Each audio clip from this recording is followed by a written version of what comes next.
પાઠશાલા ગુજરાતી માધ્યમ સંકુલ સારસા આપ સર્વે વિદ્યાર્થી મિત્રોનો ઓનલાઈન શિક્ષણ કાર્ય પદ્ધતિમાં હું હાર્દિક સ્વાગત કરું છું.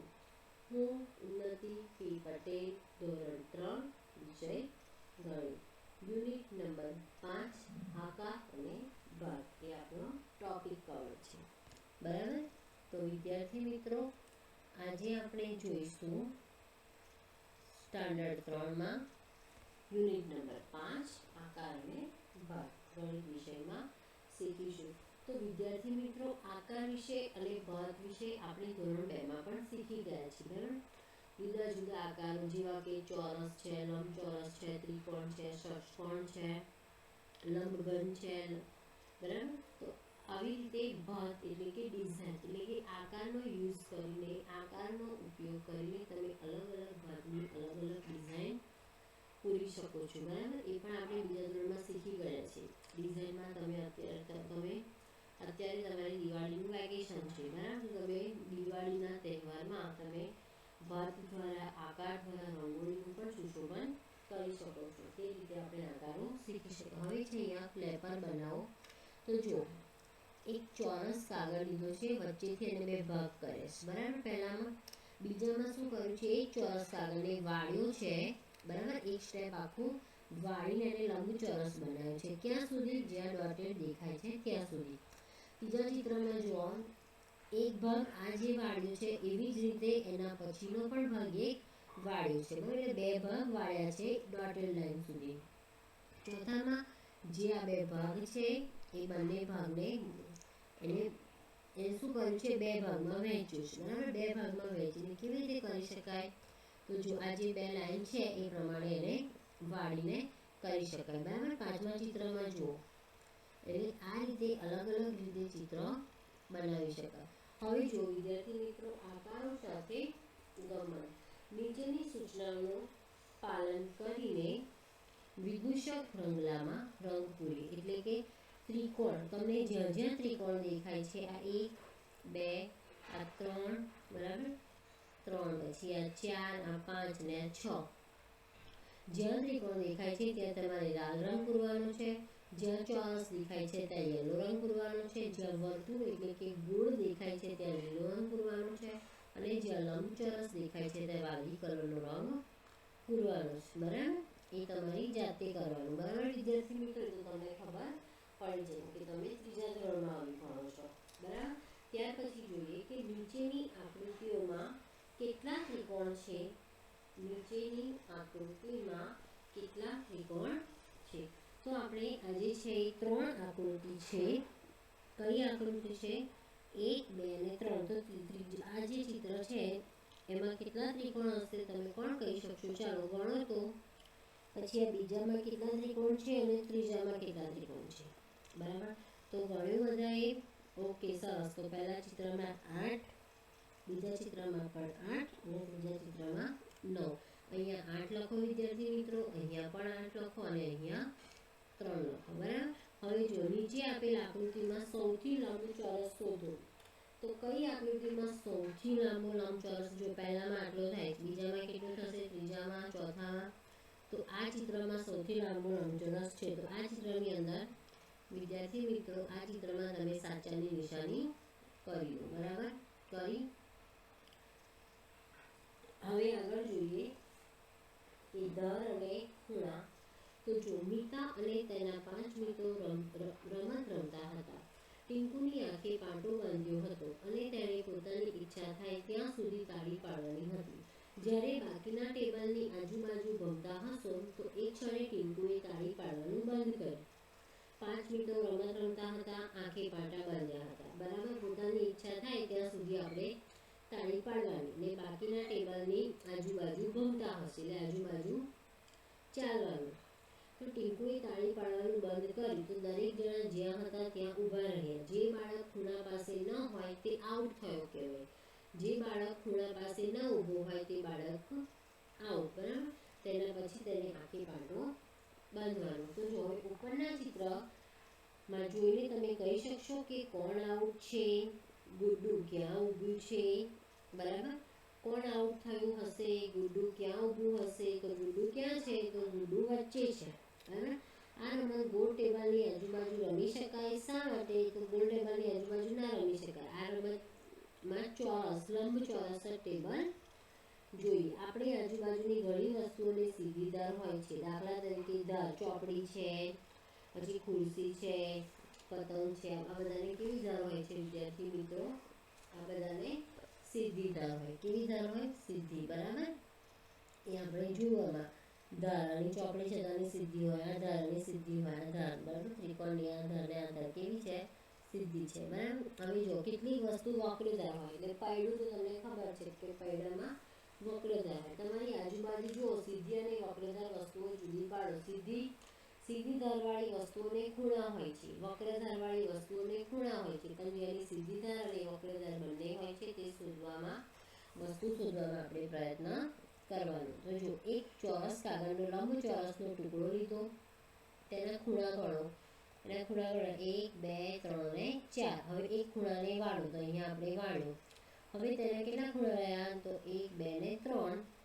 નીચેના ખૂણાને વાળી કેટલા ખૂણા મળશે? હવે નીચેનો બી ખૂણો વાળો તો કેટલા ખૂણા મળે? તો 2 ખૂણા વાળ્યા તો કેટલા ખૂણા મળે? 2. કાગળને આ રીતે વાળી શકશો તો માત્ર 3 જ ખૂણા હોય. તમને ફક્ત 2 ઘડી વાળવાની છૂટ છે.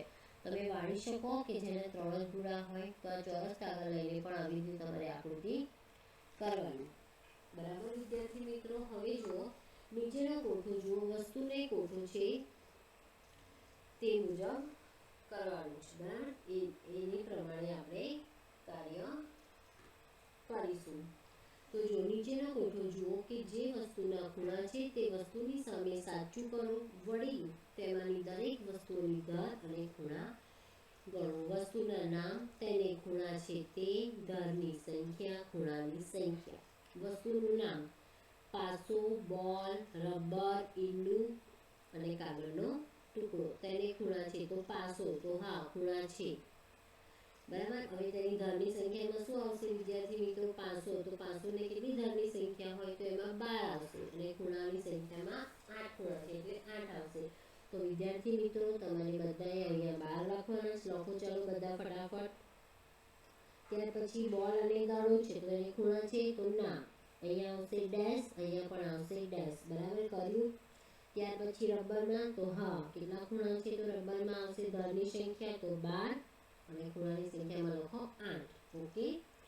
ઓકે આગળ નેક્સ્ટ જોઈએ ઈંડું. તો એમાં આવશે ના, ધારની સંખ્યામાં ડેશ અને ખૂણાની સંખ્યામાં પણ ડેશ. કાગળનો ટુકડો. તો એમાં આવશે હા, ધારની સંખ્યામાં 4 અને ખૂણાની સંખ્યામાં પણ 4, બરાબર વિદ્યાર્થી મિત્રો.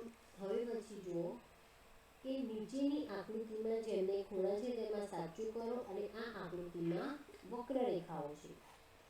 જેને ખૂણા છે તેમાં સાચું કરો અને આ આકૃતિમાં વક્રરેખા છે, બરાબર. તો જો પહેલી જે આકૃતિમાં ખૂણો છે, બરાબર, 1 અને 2, એટલે આમાં પહેલું યલો જે દેખાય છે એમાં સાચા નિશાની કરો. ત્યાર પછી આમાં પણ ખૂણા છે, આમાં પણ સાચા નિશાની, આમાં પણ સાચા. પહેલા 1, 2 ને 3 માં સાચાની નિશાની, આમાં આવશે ખોટાની નિશાની, કારણ કે તે વક્રરેખા છે. ત્યાર પછી આમાં આવશે સાચા નિશાની, આમાં ખોટા નિશાની અને આમાં પણ ખોટા નિશાની. માત્ર સીધી રેખાઓ જ વાપરીને એક આકૃતિ દોરી શકો જેને ખૂણાઓ ન હોય, બરાબર વિદ્યાર્થી મિત્રો. હવે આપણે જોયું કે ટેનગ્રામ. હવે શું જોઈશું આપણે કે ટેનગ્રામ કોને કહે? તો ટેનગ્રામ એક ચીનનો પ્રાચીન કોયડો છે. એ ચીન દેશનો પ્રાચીન કોયડો છે.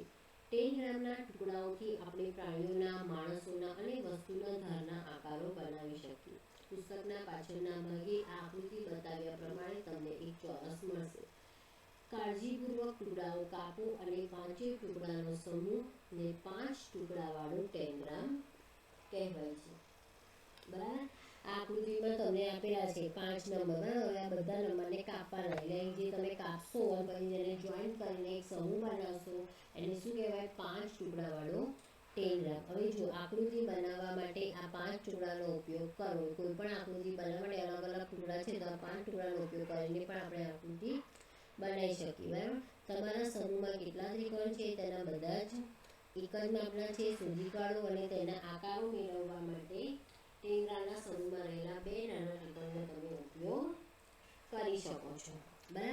તો આમાં અલગ અલગ જો ચોરસ છે, લંબચોરસ છે, બરાબર. આ ત્રાસમાં ચોરસ છે. ટેનગ્રામમાં સમૂહમાં રહેલા બે કયા ટુકડાનું બરાબર એક સરખા છે? તો 1 અને 2. સમૂહ 4 અને 5 નંબરના ટુકડા લો અને ત્રિકોણની કઈ બાજુ ઉપર બીજો ટુકડો જોડી શકાશે તે તમારે શોધવાનું. જે આપણે જોયું એ પ્રમાણે તમારે કરી શકો. ટુકડાઓની જોડીને મેળ ખાતી અનુરૂપ બાજુ બાંધો. 1 અને 2 નંબરના ટુકડા, 2 અને 4 નંબરના, 1 અને 5 નંબરના અને 2 અને 5 નંબરના. આ જે ટુકડા છે આપણે પેજ નંબર 66ની આકૃતિ તમારે જોવાની અને એને જોઈન્ટ કરીને જોવાનું કે જોઈન્ટ થાય છે કે નહીં. હવે જો 7 ટુકડાનું ટેનગ્રામ નામનું એક ચિત્ર છે. તેમાં કેટલાક રસપ્રદ આકારો બનાવી કાપી શકશો અને જુદી જુદી રીતે તેની સાથે મૂકી શકશો. એટલે આકારો કાપવાના છે અને આપણે આગળ જોયું ને એ રીતે કાપીને આ રીતે તેને બનાવવાના, બરાબર. અલગ અલગ આકારો પ્રમાણે તમે કરી શકો. હવે આપણે જોઈશું કે વણાટની પેટર્ન. શું જોઈશું? વણાટની પેટર્ન. અંકિત અને સોનુ તેમની કાકી સાથે બજારમાં ગયા. ક્યાં ગયા? કાકી સાથે બજારમાં ગયા. તેમણે ઘણા ગાલીચા જોયા. શું જોયું? ઘણા ગાલીચા. હવે ગાલીચા કેવા હતા? વાહ, ઘણા બધા રંગો. તેને અલગ અલગ ડિફરન્ટ કલર્સમાં એમણે જોયા, બરાબર. ઘણા બધા આકારો જેવા કે વર્તુળ છે, ત્રિકોણ છે, ચોરસ છે, લંબચોરસ છે, ષટકોણ છે, વક્રરેખા હોય, વક્રધારવાળા હોય, બરાબર. તેની વાત જોઈ. આ કિનારીઓ કયા ભૌમિતિક આકારમાં તમે ઓળખી શકશો? તમારી નોટબુકમાં તે દોરો. હવે આજે જે તમને આકાર દેખાય છે ને, જો વિદ્યાર્થી મિત્રો, આ આકાર છે, આ આકાર છે, આ ગોળ છે, આ હાફ ગોળ છે, બરાબર. આ ષટકોણ આકાર છે. તો આવા બધા અલગ અલગ ચિત્રો જે છે એ તમારે દોરવાના છે તમારી નોટબુકમાં.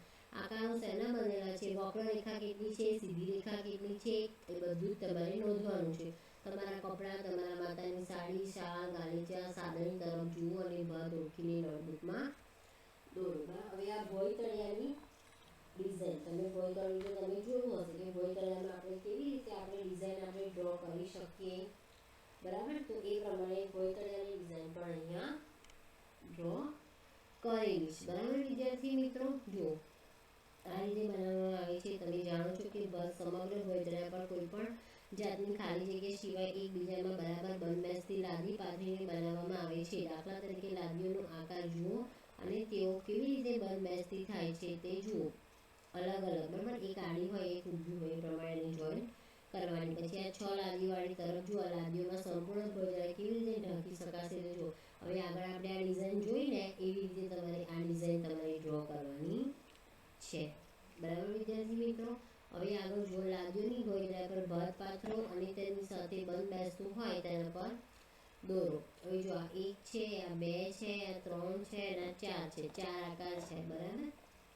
અલગ અલગ છે. 1 છે, જો પછી આ ત્રિકોણવાળા. હવે કઈ ગાદીમાં કયું બંધ બેસશે તમારે ડ્રો કરવાનું. તમારે પોતાની લાદી બનાવી શકો તો ભોયતળિયાને ઢાંકવાની પેટર્ન માટે ઉપયોગ કરી શકો. પુસ્તકના અંત ભાગમાં આ પ્રકારની કેટલીક લાદીઓ મેળવી શકાશે, જેને કાપી શકશો, છાપ પાડી શકશો અને રંગ પણ પૂરી શકશો, બરાબર. હવે આમાં આ પેટર્ન છે એમાં તમારે આવી રીતે દોરવાની છે અને રંગ પૂર્ણ કરવાની. જોઈ તમારે દોરવાનું છે, બરાબર. આમાં પણ એવું છે કે પાના નંબર 70 પર આ ભાતની સરખામણી કરો કે બંનેમાં શું તફાવત છે. આમાં અને 70 નંબરના પાના પર શું તફાવત છે. તો ખુશ્બુ અને રહીમ આગ્રામાં રહે છે. એક દિવસ તેઓ તાજમહલ જોવા ગયા. ભોયતળિયે નીચે દર્શાવેલ પ્રમાણની ભાત હતી. આ ભાતમાં હું 2 જુદી જુદી લાદીઓ જોઈ શકું છું. હું માનું છું કે ફક્ત એક જ પ્રકારની લાદીનો ઉપયોગ કર્યો છે. તમે શું માનો છો? તમારા મિત્રો સાથે ચર્ચા કરો. એક જ પ્રકારની છે કે અલગ અલગ છે? એક જ પ્રકારની છે. પણ કેમ તમને અલગ લાગે છે? કારણ કે એક આડી મૂકી છે લાદી અને એક ઊભી મૂકી છે, બરાબર વિદ્યાર્થી મિત્રો. તમને ડિફરન્ટ દેખાય પણ છે તો એક જ આકાર. હવે જો લાદી વડે ભોયતળિયું ઢાંકવું. આ પેટર્નમાં 3 પ્રકારના રંગનો ઉપયોગ કર્યો છે. જે પગથિયા જેવું દેખાય, બરાબર. પગથિયા જેવું દેખાય છે. એક ઓરેન્જ છે, ગ્રીન છે અને મરૂન છે. આમાં 2 છે, સ્કાય બ્લુ છે અને ઓફ વ્હાઇટ છે, બરાબર.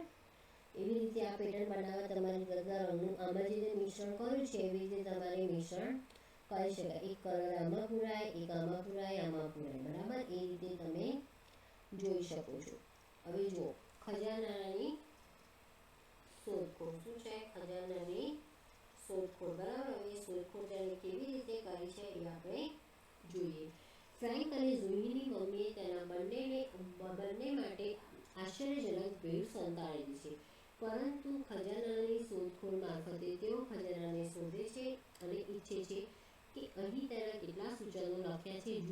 ફ્રેન્કને પોતાની ભેટ શોધવામાં મદદ કરી શકશો?